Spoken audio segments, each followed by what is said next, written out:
Hello teachers, welcome to our YouTube channel teachers study. इस video में हम Jharkhand TET का जो सिलेबस आया है उसके अनुसार हम लोग सीडीपी के बारे में और सीडीपी का अध्ययन करेंगे। ओके, तो झारखंड टेट का जो सिलेबस है उसके अनुसार अगर देखना चाहें तो हमारे पास यहाँ कुछ 5 टॉपिक दिए हुए हैं, जिसमें पहला है बाल व्यवहार का अध्ययन, दूसरा है बालक की वृद्धि एवं विकास, तीसरा है व्यक्तित्व विकास एवं समायोजन, चौथा है हमारा व्यक्तिगत विभिन्नता एवं इसके शैक्षिक प्रभाव, और पांचवा है हमारा शिक्षा और अधिगम। तो इन्हें हम एक एक करके टॉपिक वाइज सभी टॉपिक और इनके सब टॉपिक का अध्ययन करेंगे। ओके, तो एक काम करते हैं, इसमें हम लोग सबसे पहले सेकेंड वाला जो टॉपिक है बालक की वृद्धि एवं विकास, इस टॉपिक को आज पढ़ते हैं। और इसमें से सबसे पहला जो इसका सब टॉपिक है वृद्धि एवं विकास, इसको आज हम लोग पढ़ना स्टार्ट करते हैं। ओके, चलिए। तो हमारा पहला टॉपिक है बाल विकास के अवधारणाएं। ओके, यहाँ पे अगर देखें तो इनकी क्या अवधारणा है उसको हम लोग समझने का प्रयास करेंगे, यानी कॉन्सेप्ट क्या है विकास का, बाल विकास का कॉन्सेप्ट क्या है। तो अगर बात करें हम कॉन्सेप्ट का, तो यह यानी विकास जो है हमारा बाल विकास, यह जन्म पूर्व काल से किशोरावस्था तक बच्चों के दिमाग और विकासात्मक व्यवहार पर केंद्रित है। अगर हम इसे साफ साफ और ईजी वे में आपको बताना चाहें तो अगर हम बात करें विकास का, तो विकास की जब बात करते हैं या डेवलपमेंट बोलते हैं हम, तो इसमें हमारे जीवन यानी जब हमारे जन्म नहीं होता है, जन्म से पहले गर्भावस्था से ही एक मनुष्य का, एक मानव का विकास शुरू हो जाता है, वो अंत तक, हमारे जीवन के अंत तक यानी मृत्यु तक हमारा वो चलता है, यानी गर्भ से कब्र तक, वोम टू टूम। लेकिन अगर हम बाल विकास की बात करें तो हम इसमें बच्चों के यानी एक बालक के विकास की बात करते हैं। इस कारण यहाँ पर हम जन्म के पूर्व से किशोरावस्था तक का अध्ययन करेंगे और इसी को बाल विकास कहा जाता है। ओके, आइए आगे देखते हैं आगे क्या है। बाल विकास में जन्म और किशोरावस्था से होने वाले जैविक, मनोवैज्ञानिक और भावनात्मक परिवर्तन शामिल है। तो हम इसमें जो कुछ भी किसी भी बालक के जैविकीय विकास, मनोवैज्ञानिक विकास और भावनात्मक विकास, ये किसी भी प्रकार के विकास हो, वो बाल विकास में सम्मिलित होते हैं। ओके, चलिए आगे बढ़ते हैं। अगर हम बात करें इनमें कि क्या क्या अवस्था हो सकता है बाल विकास का, तो पहला अवस्था हम बोल सकते हैं प्रीनेटल डेवलपमेंट या जन्म के पूर्व विकास। दूसरा नवजात शिशु में विकास, यहाँ पे नवजात शिशु में विकास यानी जन्म के पूर्व, मतलब अगर हम बात करें जन्म के पूर्व की, तो जब कोई बच्चा पहला दिन इस दुनिया में आता है उससे पूर्व माँ के गर्भ में ही उसका विकास शुरू हो जाता है। तो जन्म के पूर्व का जो विकास है उसे भी हम बाल विकास में सम्मिलित करेंगे। इसके अलावा नवजात शिशु, जब कोई शिशु इस दुनिया में आता है, उसका जन्म होता है, उसके बाद से जो भी उसका डेवलपमेंट होता है, चाहे वो किसी भी पक्ष में हो, शारीरिक डेवलपमेंट हो गया, यानी शारीरिक विकास हो गया, आपका मानसिक विकास हो गया जिसको कॉग्निटिव डेवलपमेंट बोलते हैं, फिर सामवेगिक विकास हो गया, सामाजिक विकास हो गया, इन सभी पक्षों को इसमें हम लोग पढ़ते हैं, यानी वो बाल विकास में हम लोग पढ़ते हैं। तीसरा अवस्था या फिर तीसरा स्टेज का बात करें तो वो बेबीहुड है, यानी शैशवावस्था। अभी हम स्टेज के बारे में नहीं पढ़ रहे हैं, इसे हम लोग ब्रीफ में अभी समझ लेते हैं कि शैशवावस्था हुआ, इसके बाद बाल्यावस्था हुआ, एंड देन आपका एडोलेसेंस यानी किशोरावस्था आता है, जिसमें जहाँ तक हम मानते हैं कि एक बालक रहता है, तो किशोरावस्था के बाद वो युवावस्था में चला जाता है, फिर प्रौढ़ावस्था में चला जाता है, फिर वृद्धावस्था में चला जाता है। तो किशोरावस्था के बाद के स्टेजेस को हम लोग बाल विकास में नहीं पढ़ते हैं। ओके, हम लोग यहाँ पे बाल विकास का बात कर रहे हैं, यानी चाइल्ड डेवलपमेंट का बात कर रहे हैं, इसलिए इसमें हम लोग किशोरावस्था तक अध्ययन करते हैं। ओके, चलिए आगे बढ़ते हैं हम लोग। विकासात्मक मनोविज्ञान में व्यक्ति के संपूर्ण जीवन काल का समावेश होता है। चलिए देखिए, यही बात हम आपको पहले बता चुके हैं कि विकासात्मक मनोविज्ञान यानी डेवलपमेंटल साइकोलॉजी का बात करें तो उसमें हम लोग व्यक्ति के संपूर्ण जीवन का अध्ययन करते हैं, या पूरा जीवन का, उसमें लास्ट तक वृद्धावस्था के बाद जब उसका कोई व्यक्ति मरता है तब तक के विकास का बात करते हैं, किसमें, डेवलपमेंटल साइकोलॉजी में। बट अगर हम बस सीडीपी का या चाइल्ड डेवलपमेंट का बात करें तो इसमें हम लोग लास्ट शैशवावस्था तक यानी 18 वर्ष तक हम लोग इसका अध्ययन करते हैं, या फिर 21 वर्ष तक इसका अध्ययन करते हैं। ओके, ये हम बाद में पढ़ेंगे कि किशोरावस्था को के काल कितने के क्या उम्र होते हैं या क्या आयु होते हैं, कहीं कहीं 18 वर्ष तक आपको मिलेगा, कहीं कहीं 21 वर्ष तक मिलेगा, तो इसको हम लोग बाद में अच्छे से चर्चा करेंगे। चलिए आगे बढ़ते हैं। अब हम लोग जो इनके कॉन्सेप्ट हैं, इन पर मनोवैज्ञानिकों का क्या कहना है, कौन कौन मनोवैज्ञानिकों के द्वारा क्या क्या कहा गया है, बाल विकास के बारे में क्या कॉन्सेप्ट दिया गया है, उसको हम लोग समझते हैं। सबसे पहला है बर्क महोदया, ये एक लेडी साइकोलॉजिस्ट थी जिनके द्वारा ये स्टेटमेंट दिया गया है, जिसको हम लोग देखते हैं। बाल विकास मनोविज्ञान की एक शाखा है, ये एक मनोविज्ञान की शाखा है। ओके, जिसमें व्यक्ति की जन्म पूर्व अवस्था, ध्यान देना दोस्तों, जन्म पूर्व अवस्था का बात कर रहे हैं, जन्म पूर्व अवस्था से परिपक्व अवस्था यानी मैच्योरिटी तक, ओके, तक होने वाले सभी परिवर्तनों को स्पष्ट किया जा सकता है।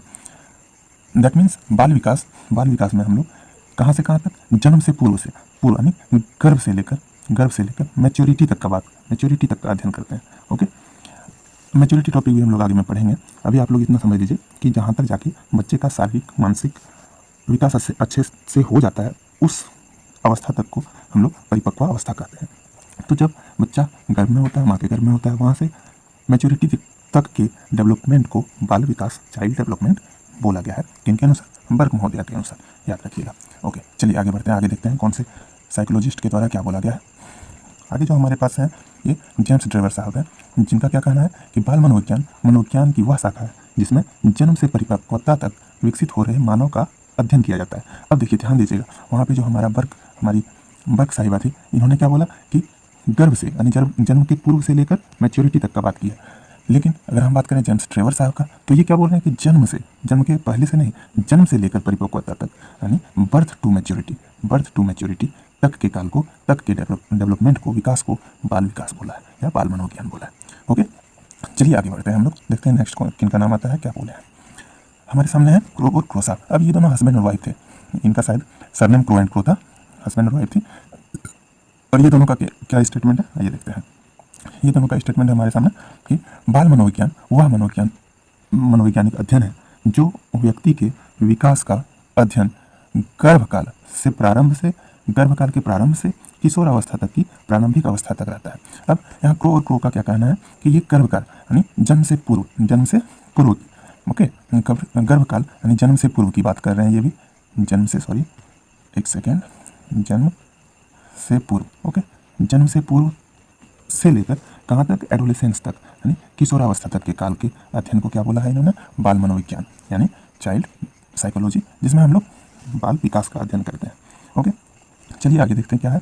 आगे अब हमारे पास आ जाता है बाल विकास और वृद्धि, यानी बाल विकास चाइल्ड डेवलपमेंट और वृद्धि यानी ग्रोथ। क्या है ये दोनों में, क्या अंतर है, या क्या ये दोनों सेम चीज़ें हैं या क्या चीज़ है, इसको हम लोग समझते हैं, प्रयास करते हैं। वैसे मुख्यतः अगर हम लोग बात करें, जनरली बात करें, अगर हम लोग बोलचाल की भाषा में, तो सामान्यतः बोलचाल की भाषा में वृद्धि और विकास शब्द का प्रयोग एक ही अभिप्राय के लिए किया जाता है। यानी हम लोग डेवलपमेंट को ग्रोथ बोल देते हैं और ग्रोथ को डेवलपमेंट बोलते हैं, कई बार ऐसा करते हैं। लेकिन क्या ये वाकई में ऐसा है? चलिए देखते हैं, समझते हैं, क्या सही में विकास ही ग्रोथ है या ग्रोथ ही विकास है। ओके, सामान्य रूप से अभिवृद्धि शब्द का प्रयोग शरीर एवं उसके अंगों के भार एवं आकार में वृद्धि के लिए किया जाता है। अगर हम बात करें अभिवृद्धि यानी कि ग्रोथ, ओके, अभिवृद्धि बोले या वृद्धि बोले, ओके, यानी कि जो ग्रोथ है, इसका प्रयोग हम लोग कब करते हैं, जब हमारे शरीर में, किसी भी मनुष्य के शरीर में वृद्धि होगा, शरीर बढ़ेगा यानी हाइट में वृद्धि होगा, या फिर उसके मोटाई में वृद्धि होगा। इस तरह की वृद्धि को हम लोग जनरली ग्रोथ बोलते हैं, या फिर इसी को हिंदी में वृद्धि या अभिवृद्धि बोला जाता है। ओके, लेकिन अगर हम बात करें विकास का, तो विकास में मानसिक वृद्धि, शारीरिक वृद्धि, संवेगात्मक परिपक्वता, बौद्धिक परिपक्वता, ये सभी का अध्ययन किया जाता है। दैट मीन्स डेवलपमेंट का बात करें, अगर हम डेवलपमेंट का बात करें तो इसमें सभी चीज़ें आ जाएंगी, जिसमें हमारा शारीरिक वृद्धि जिसे हम लोग ग्रोथ बोले, वृद्धि बोले, ओके, वो भी ग्रोथ भी आ जाएंगे।